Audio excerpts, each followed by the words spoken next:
Sahabatku yang saya cintai karena Allah Subhanahu wa taala, subhanallah, waktu terus berjalan dan tidak terasa hari ini kita sudah berada di bulan Dzulqa'dah. Apa yang kita lalui dari hari-hari kelak nanti akan Allah mintai dari sebuah pertanggungjawaban. Besok di akhirat tidaklah kaki kita bergerak kecuali akan ditanya oleh Allah Subhanahu wa taala. Allah Subhanahu wa taala akan bertanya kepada kita sebagaimana dikabarkan oleh Nabi kita Muhammad sallallahu alaihi wasallam, "La tazula qadama 'abdin yaumal qiyamati hatta yus'al an arba'." Tidaklah kaki kita Allah gerakkan pada hari kiamat kecuali ditanya oleh Allah dengan 4 perkara. Yang pertama akan Allah tanya tentang waktu yang kita habiskan. Untuk apa waktu selama kita di dunia? Kita habiskan untuk apa? An umrihi fima afnah. Kemudian yang kedua tentang ilmu. Apa yang kita cari di sebuah ilmu, apakah kita amalkan atau tidak? Yang ketiga Allah tanya kepada kita tentang masa muda kita. Dan yang keempat Allah tanya kepada kita tentang harta. Dari mana dan untuk apa? Subhanallah. Apakah kita sudah siap menjawab pertanyaan-pertanyaan Allah Subhanahu wa taala ketika kelak bertanya kepada kita, untuk apa engkau habiskan waktumu di dunia? Dan kita tahu bahwa hari, bulan, tahun akan Allah jalankan begitu cepat, dan terkadang kita memulai hari bukan dengan mentaati Allah Subhanahu wa taala. Padahal yang Allah Subhanahu wa taala inginkan adalah kita mentaati Allah Subhanahu wa taala. Subhanallah, di bulan Dzulqa'dah ini teman-teman, di mana bulan yang ketika kita beramal salih akan dilipat gandakan oleh Allah Subhanahu wa taala. Dan ketika kita melakukan maksiat juga dosanya akan dilipat gandakan oleh Allah Subhanahu wa taala. Bulan Dzulqa'dah ini adalah bulan musim untuk kita memperbanyak amal saleh. Bulan untuk kita menahan dari berbuat dosa kepada Allah Subhanahu wa taala. Karena pendahulu-pendahulu kita sangat memperhatikan betul momen-momen yang mereka lalui di dalam hari-hari. Apabila disebutkan sebuah keutamaan dari sebuah bulan, ya, seperti bulan Dzulqa'dah ini, mereka bersemangat untuk melakukan amal soleh. Dan kita bersyukur kepada Allah Subhanahu wa taala telah kita lalui juga bulan Ramadan yang belum lama kita lalui bersama. Dan subhanallah, itu adalah nikmat dari Allah Subhanahu wa taala. Para sahabat ridwanullahi alaihim,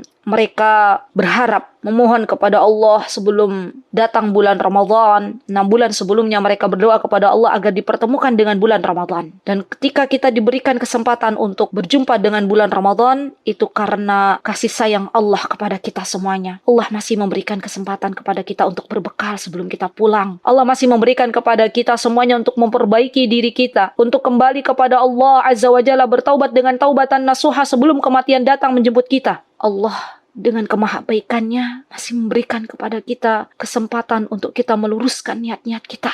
Subhanallah. Dan subhanallah, dari bulan Ramadan itulah kita bisa banyak mengambil pelajaran. Saudariku, ketahuilah bahwa ketika kita berjumpa dengan bulan Ramadan, kita diberikan kesempatan oleh Allah untuk berfastabiqul khairat. Datangnya bulan Ramadan, Masya Allah, menjadikan hamba-hamba Allah berlomba-lomba untuk meningkatkan keimanannya, berlomba-lomba untuk menjalankan ibadah puasa Ramadan dengan baik, berlomba-lomba mengisi malam harinya untuk sholat tarawih, berlomba-lomba untuk membaca Al-Quranul Karim, berlomba-lomba untuk memberikan makan bagi orang yang sedang berbuka puasa. Subhanallah. Maka ketika kita lepas dari bulan Ramadan, sesungguhnya kita bisa belajar. Sesibuk apapun kita di hari-hari kita, sesungguhnya harus ada waktu yang kita prioritaskan untuk bisa kita baca Al-Quran. Selemah-lemahnya kita di dalam kehidupan ini, ternyata Allah kuatkan kita untuk beribadah puasa. Dengan ibadah puasa sunnah, kita lanjutkan kembali setelah Ramadan. Dan dari Ramadan kita bisa belajar, teman-teman, bahwa ternyata Allah mampukan kita untuk bisa sholat malam. Terkadang rasa malas ini menghantui diri kita masing-masing. Terkadang kita lalai dari akhirat. Terkadang kita lalai dari kematian. Kita lebih senang berada di layar HP kita. Kita lebih senang berada di layar TV kita. Padahal kita tahu bahwa semua akan dimintai pertanggungjawaban oleh Allah Subhanahu wa taala. Dan ketahuilah wahai saudariku,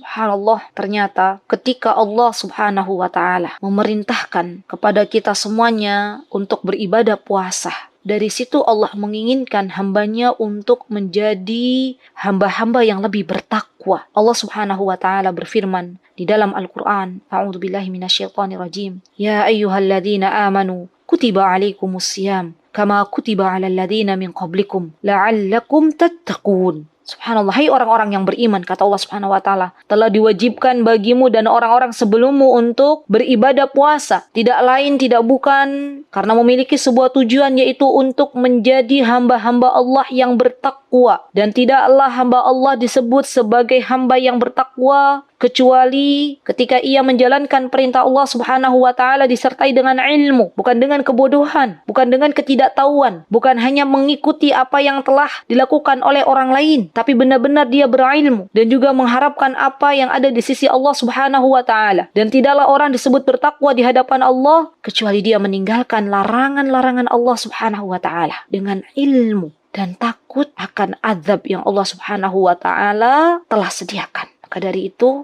seharusnya ketika kita keluar dari bulan Ramadan, kita menjadi hamba-hamba Allah yang lebih bertakwa. Karena ini tujuan, goalsnya, tujuan dari Allah memerintahkan ibadah puasa kepada kita sebagai hambanya agar kita menjadi manusia yang bertakwa. Subhanallah. Dan manusia yang bertakwa ini adalah manusia yang senantiasa menjadikan keimanan di dadanya lebih ia fokuskan daripada segalanya. Dan manusia yang bertakwa paham bahwa yang namanya al-iman, sungguhnya iman itu yazidu wa yanqus. Iman itu kadang naik, kadang turun. Subhanallah. Tinggal bagaimana kita menyikapinya. Dan kita itu bisa mengecek langsung ya. Ketika iman kita sedang turun, biasanya teman-teman, kita mulai malas untuk sholat di awal waktu. Kita mulai malas membaca Al-Quran. Kita mulai malas duduk di majelis ilmu. Kita mulai malas untuk menjalankan ibadah puasa sunnah. Kita mulai malas untuk menjalankan sholat-sholat sunnah misalnya. Kita tidak mau untuk mendengarkan nasihat dari kawan kita yang menginginkan kebaikan untuk kita. Itu artinya iman kita sedang turun. Dan kalau iman kita sedang naik, kita bisa lihat, cek diri kita masing-masing. Kita akan melihat dari dalam diri kita bahwa Allah mudahkan kita untuk bisa bangun malam. Allah mudahkan kita untuk salat di awal waktu. Allah mudahkan kita untuk bisa bersedekah. Allah mudahkan kita untuk bisa membaca Al-Quran setiap hari. Allah mudahkan kita untuk bisa berbuat kebaikan kepada orang tua kita, kepada tetangga kita, dan kepada orang-orang yang ada di sekitar kita.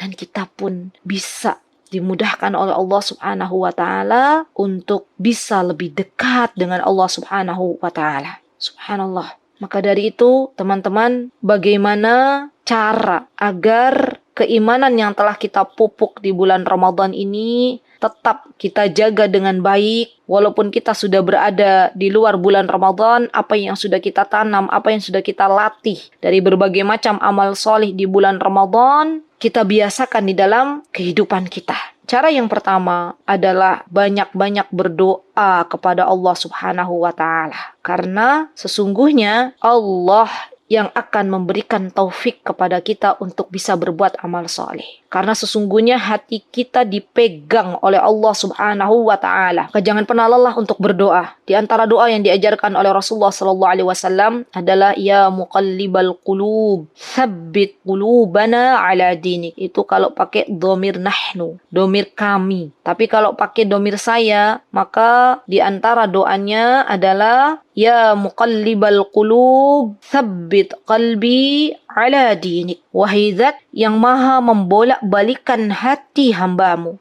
balikkanlah, ya, tetapkanlah hambamu di dalam agamamu. Subhanallah.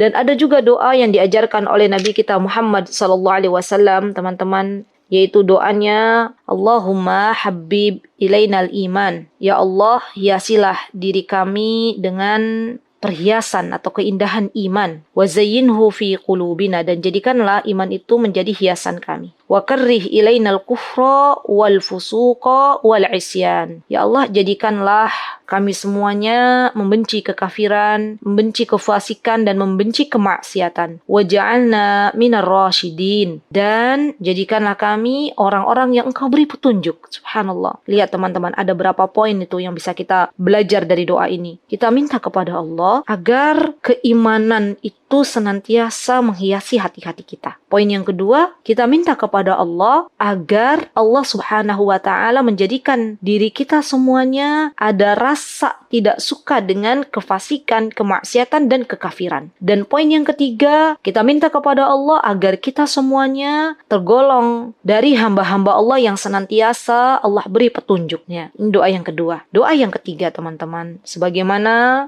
doa ini telah diajarkan oleh Nabi kita Muhammad SAW. Kata beliau, Allahumma zayyinna bizinatil iman waj'alna hudatan muhtadin. Ya Allah, zayyinna, hiasilah diri kami bizinatil iman, dengan keindahan iman. Waj'alna, dan jadikanlah kami hudatan muhtadin, jadikanlah kami semuanya menjadi orang-orang yang mendapatkan petunjuk dari Engkau. Ya, subhanallah. Ini doa sangat bagus, teman-teman, boleh dibaca ya, karena memang subhanallah tidaklah kita diberikan keimanan yang bisa meningkat kecuali Allah Subhanahu wa taala yang berikan itu kepada kita. Ya. Setelah kita berdoa kepada Allah Subhanahu wa taala, kemudian yang kedua, teman-teman, yang perlu kita perhatikan agar keimanan kita bisa kita pertahankan selepas Ramadan adalah banyak-banyak meminta pertolongan kepada Allah. Ya, banyak-banyak memohon kepada Allah agar Allah Subhanahu wa taala menolong kita di dalam beramal saleh. Apa doa yang diajarkan oleh Rasulullah SAW? Allahumma a'inna ala dzikrika wa syukrika wa husni ibadatik. Dan ketahui wahai saudariku, sesungguhnya kita tidak mungkin bisa sholat barang 1 rakaat kecuali atas pertolongan dari Allah Subhanahu wa taala. Kita tidak bisa membaca Al-Qur'an barang seayat kecuali atas pertolongan dari Allah Subhanahu wa taala. Kita pun tidak bisa berzikir walaupun kita hanya berzikir mengatakan subhanallah kalau kita tidak ditolong oleh Allah Subhanahu wa taala, dan kita tidak bisa bangun malam kalau bukan pertolongan dari Allah Subhanahu wa taala. Syekh Utsaimin rahimahullah, beliau pernah mengatakan, kata beliau, jika ada 2 orang, yang mana orang pertama dia melakukan sebuah amal soleh, misalnya berwudu, dan di dalam dirinya mengatakan bahwasanya tidaklah ia bisa berwudu kecuali atas pertolongan Allah, dan orang kedua sama-sama beramal soleh, dia berwudu, tapi ternyata di dalam dirinya tidak ada rasa bahwa wudunya itu atas pertolongan dari Allah. Kata Syekh Utsaimin, 2 orang ini mendapatkan pahala yang berbeda. Orang pertama mendapatkan pahala lebih besar, walaupun orang pertama dan orang kedua itu sama beramal solehnya, yaitu berwudu. Tapi orang pertama dia ada rasa bahwa tidaklah dia bisa berwudu kecuali atas pertolongan dari Allah Subhanahu wa taala. Maka dari itu, pertolongan Allah itu sangat kita butuhkan di dalam kehidupan kita sehari-hari. Jangan pernah andalkan kekuatan kita, teman-teman. Jangan pernah kita andalkan kemampuan kita. Karena terkadang, subhanallah, ada banyak kasus di mana ketika seseorang itu hanya mengandalkan alarm waker, alarm ya, yang ada mungkin di HP-nya masing-masing untuk bisa bangun malam. Alarm berbunyi ya, berbunyi tepat di mana dia menginginkan bangun. Jam 2 misalnya. Alarmnya bangun, tet. Tapi apa yang terjadi? Yang terjadi, dia bangun, matikan alarm, tidur lagi. Padahal sebelum tidur itu sudah pengen untuk sholat malam. Kalau belum ditolong oleh Allah Subhanahu wa taala, maka nggak bisa sholat. Subhanallah. Padahal sudah mengandalkan jam alarm ini. Begitu pula ketika diri kita mengandalkan kemampuan yang ada dalam diri kita. Kalau Allah belum berikan taufiknya, Allah belum berikan pertolongannya, maka kita tidak bisa beramal saleh. Ya, subhanallah. Jadi sekali lagi teman-teman, ketika kita merasa iman kita sedang melemah, ketika kita merasa sedang futur, ketika kita merasa sedang jauh dari Allah Subhanahu wa taala, maka yang perlu kita lakukan adalah kembali memohon pertolongan kepada Allah Subhanahu wa taala. Kembali kita minta kekuatan dengan zikir kita, la haula wala quwwata illa billah. Karena sesungguhnya kekuatan itu datangnya dari Allah Subhanahu wa taala. Kemudian yang ketiga yang bisa kita lakukan agar iman kita bisa bertambah adalah menjalankan apa-apa yang Allah Subhanahu wa ta'ala telah perintahkan kepada kita. Di antaranya misalnya kita menjalankan rukun Islam, misalnya ya, perbaiki sholat kita, perbaiki ibadah saum kita, perbaiki zakat kita, ya subhanallah. Dan jangan lupa teman-teman, kalau ada di antara teman-teman yang Allah sudah mampukan untuk beribadah haji, maka berangkatlah. Ya, karena sejatinya Allah Subhanahu wa taala telah memerintahkan untuk hambanya yang mampu berhaji ke Baitullah, dan itu termaktub di dalam Al-Qur'an.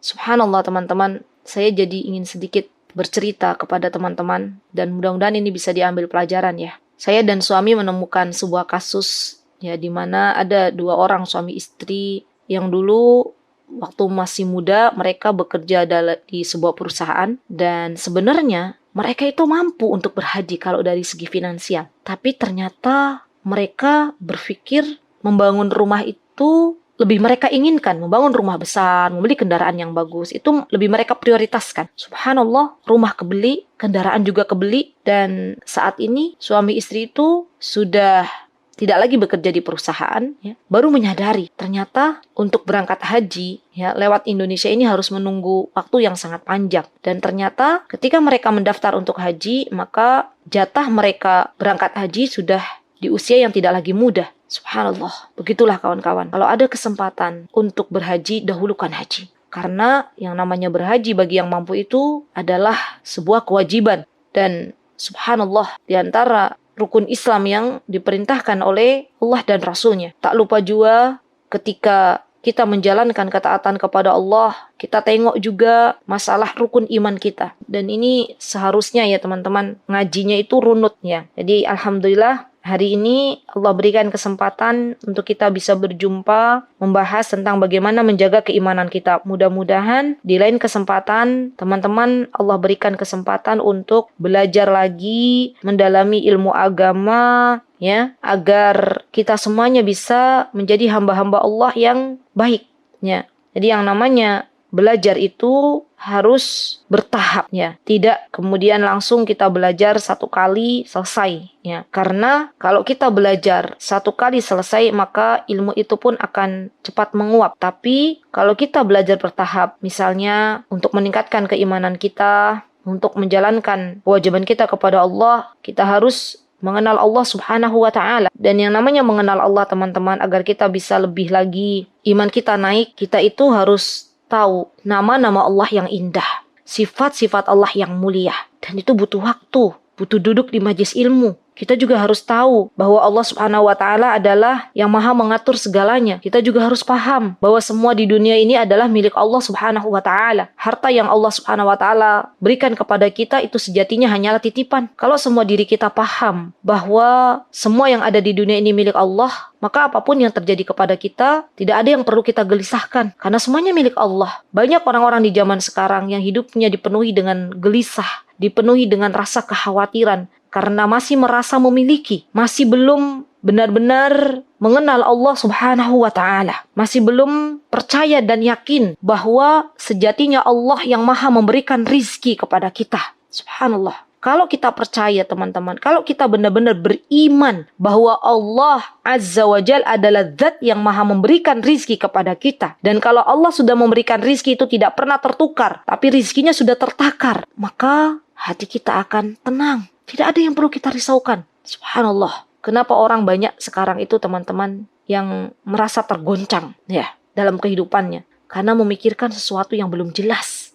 Memikirkan sesuatu yang memang sudah benar-benar seharusnya ya itu bukan lagi menjadi sesuatu yang dipikirkan. Karena kalau kita fokus, kita tahu bahwa Allah yang maha memberikan rezeki, mengatur alam semesta ini, Allah yang maha memberikan manfaat, tidak ada satupun yang bisa memberikan bahaya kepadanya kecuali atas izin Allah, maka dia hidupnya akan tenang. Dan ini efek dari mengenal Allah Subhanahu wa ta'ala. Dia akan tenang hidupnya, dia akan semakin meningkatkan amal ibadahnya. Ia akan benar-benar menjadikan di dalam kehidupannya Allah lagi, dan Allah lagi. Jadi subhanallah, kalau ada masalah di dalam kehidupan, karena kita memang semuanya diuji oleh Allah Subhanahu wa ta'ala. Kita semuanya itu memiliki ujian masing-masing teman-teman. Dan kita tidak pernah tahu bahwa ternyata kita itu sedang berjuang. Orang lain sedang berjuang di dalam ujiannya masing-masing.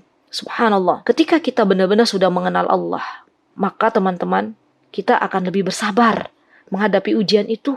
Karena kita paham, tidaklah Allah berikan sebuah masalah di dalam kehidupan kita kecuali Allah, zat yang maha memberikan solusi di dalam kehidupan kita. Ketika ada sebuah ujian di dalam kehidupan, maka tempat bersandar kita yang pertama kali adalah Allah. Tempat berlabuh kita adalah Allah, bukan yang lainnya. Subhanallah, kita bisa lihat dari sosok-sosok Nabi yang mulia, bagaimana Rasulullah SAW menjadikan salat beliau sebagai tempat untuk bermunajat kepada Allah Subhanahu wa taala. Bagaimana Nabi Ayyub alaihissalam ketika beliau diuji oleh Allah Subhanahu wa taala dengan berbagai macam ujian, di antaranya penyakit. Maka beliau pun bersandar kepada Allah Subhanahu wa taala. Dan juga Nabi Ya'qub alaihissalam ketika beliau diberikan ujian kehilangan anaknya yaitu Nabi Yusuf, berpisahnya beliau dengan Nabi Yusuf alaihissalam, beliau pun bersandar kepada Allah. Innama ashku bathi wa huzni ilallah.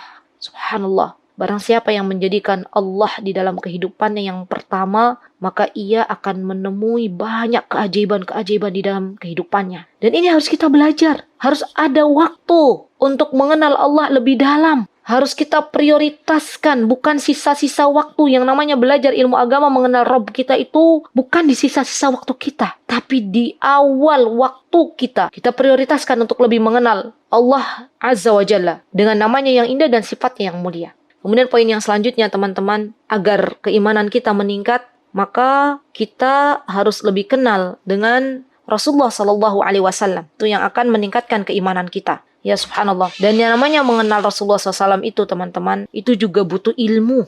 Ya, karena Rasulullah SAW adalah utusan yang Allah utus untuk membawa perintah dari Allah Subhanahu wa Ta'ala. Dan Rasulullah SAW adalah utusan dari Allah yang membawa larangan-larangan dari Allah. Tidaklah kita bisa mengetahui mana perintah dan mana larangan kecuali kita duduk di majlis ilmu. Masya Allah. Dan ketahuilah wahai saudariku, sesungguhnya ketika iman kita meningkat, maka kita akan dimudahkan untuk beribadah. Dan kita berharap bahwa ibadah kita itu diterima di sisi Allah Subhanahu wa Ta'ala. Dan tidaklah diterima ibadah kita di sisi Allah kecuali memenuhi dua syarat. Yang pertama, ibadah itu ditunjukkan hanya untuk Allah. Yang kedua, ibadah kita sesuai dengan apa yang Rasulullah SAW perintahkan. Dan ini menjadi poin yang harus kita catat baik-baik. Saya yakin, pasti kita semuanya tidak mau ketika kita sudah bersusah payah beribadah, mengumpulkan bekal untuk akhirat kita, tiba-tiba Allah tolak amal soleh kita. Kalau ada orang yang dia sudah menaiki tangga, misalnya dalam sebuah bangunan dia sudah menaiki tangga, ya pengen menuju sebuah tempat di lantai 20 misalnya, dia sudah berjalan jauh, tapi ternyata setelah sampai di depan kamarnya, kuncinya ketinggalan di bawah.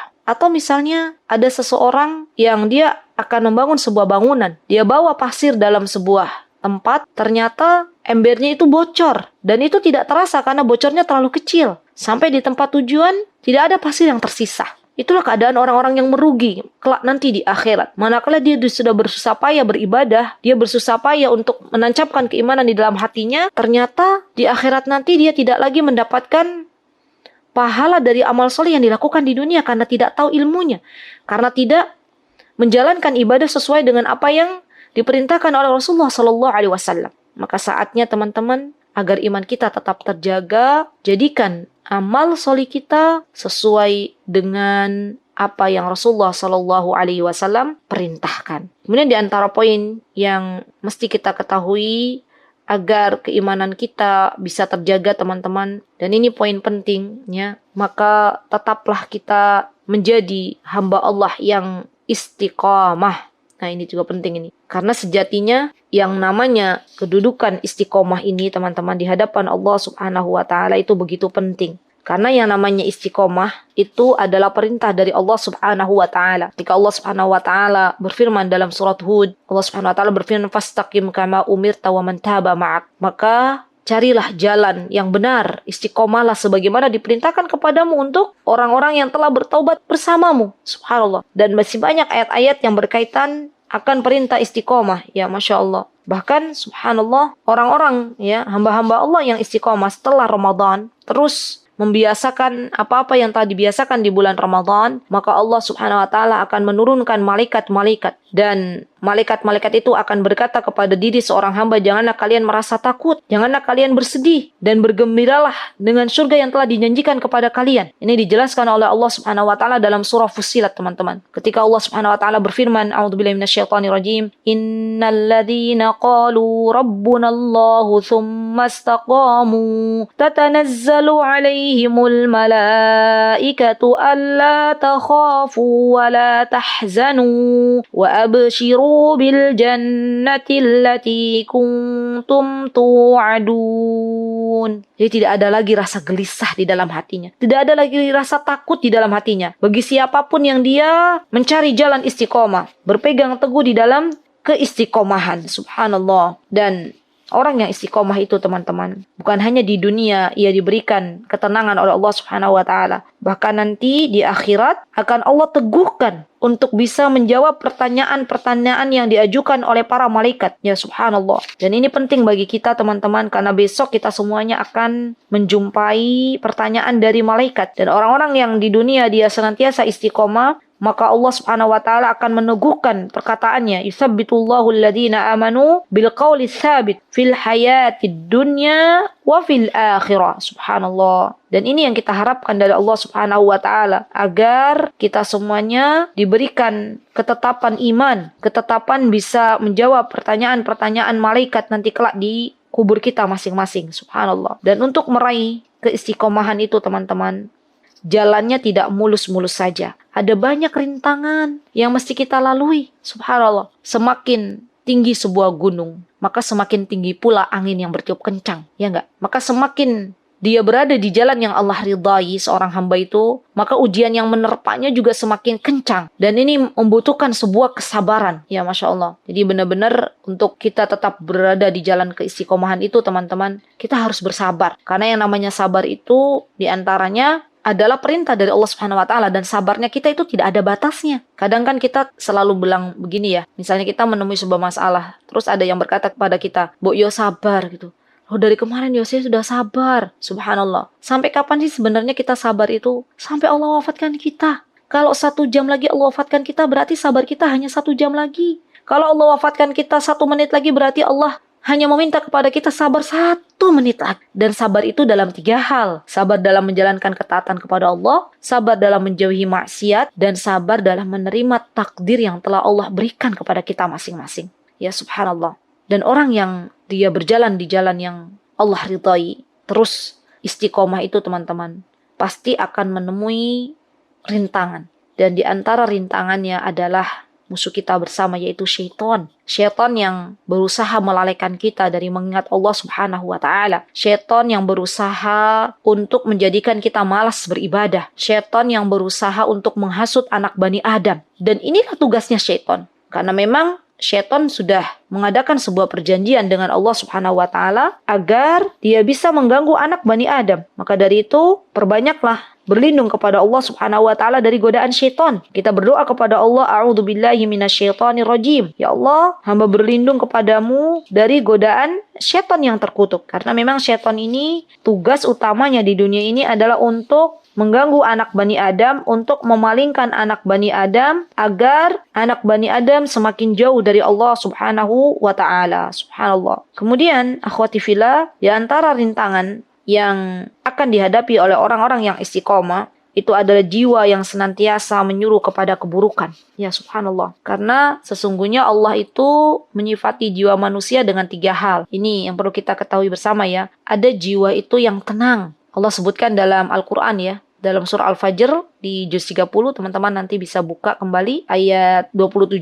Allah Subhanahu wa taala berfirman, "Ya ayyatuhan nafsul mutmainnah." Ya, wahai jiwa-jiwa yang tenang. Yang kedua adalah jiwa yang selalu menyuruh kepada keburukan, atau disebut dengan an-nafsul ammarah. Ya, ini nafsul ammarah ini adalah jiwa nafsu yang senantiasa menyuruh kepada keburukan. Innan nafsa la'ammaratun bisu, kata Allah dalam surat Yusuf ya. Kemudian yang ketiga adalah jiwa yang selalu menyesali diri sendiri. Nah, ini biasanya kita berada di dalam an-nafsul lawwamah. Ya, ini ada Allah sebutkan dalam surah Al-Qiyamah ayat 2. Wala uqsimu bin nafsil lawwamah. Aku bersumpah dengan jiwa yang selalu mencela dirinya sendiri. Maksudnya mencela tuh begini. Misal nih teman-teman, kita malas melakukan dari sebuah amal soleh. Terus nafsu kita berkata, kenapa kamu malas beribadah? Kenapa kamu malas sholat? Kenapa kamu malas untuk baca Al-Quran? Tidakkah kau malu kepada Allah yang telah memberikan engkau rizki? Nah gitulah, mencela, jadi mencela diri sendiri yang tidak mau taat kepada Allah. Itu yang dimaksud dengan nafsul lawwamah.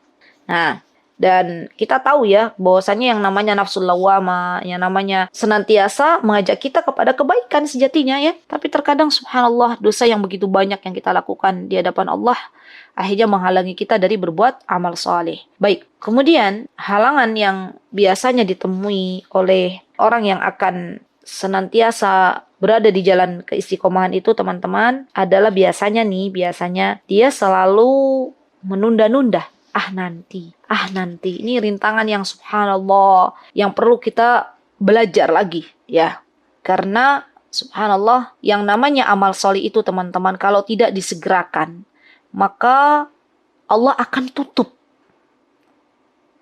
Kalau ada amal soleh di depan kita barang sekecil apapun disegerakan.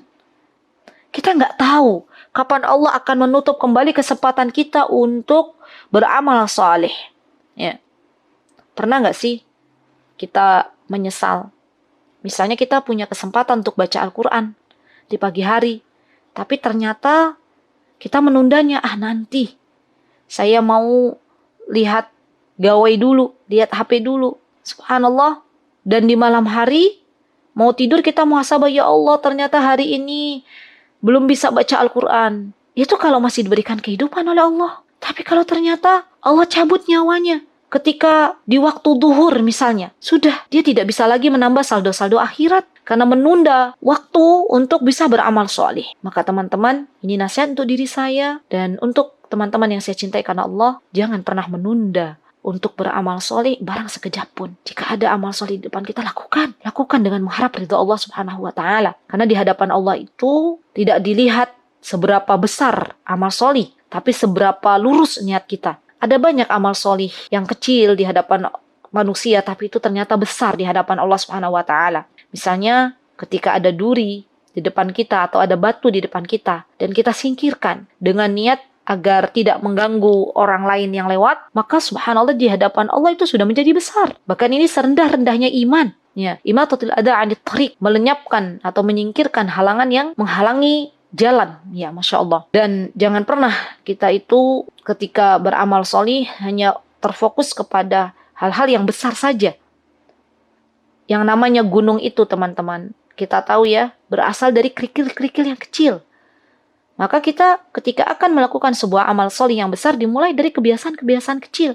Dimulai dari amal solih yang kecil. Lama-kelamaan akan menjadi besar. Akan menjadi sebuah kebiasaan habit kita, ya. Kalau kita meninggalkan sesuatu yang kecil dari sebuah amal solih, kapan kita mau memiliki amal solih yang besar? Ya, Masya Allah. Dan terakhir teman-teman, rintangan yang biasanya kita hadapi itu, kita tidak mau mendengarkan nasihat. Ya, karena orang yang dia berada di garis istiqomah itu, dia harus siap menerima nasihat dari saudara-saudaranya.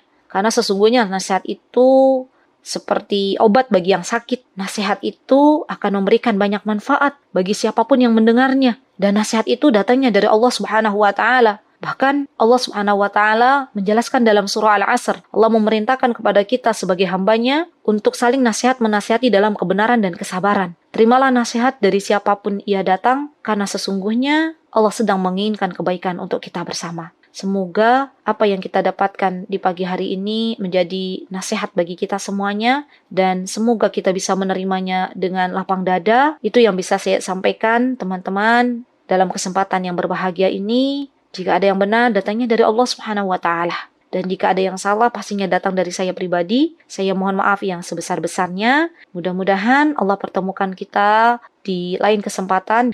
Saya tutup dengan sebuah doa. Aqulu qouli hadza wastaghfirullah li wa lakum wa akhiru da'wana alhamdulillahi rabbil alamin. Assalamualaikum warahmatullahi wabarakatuh.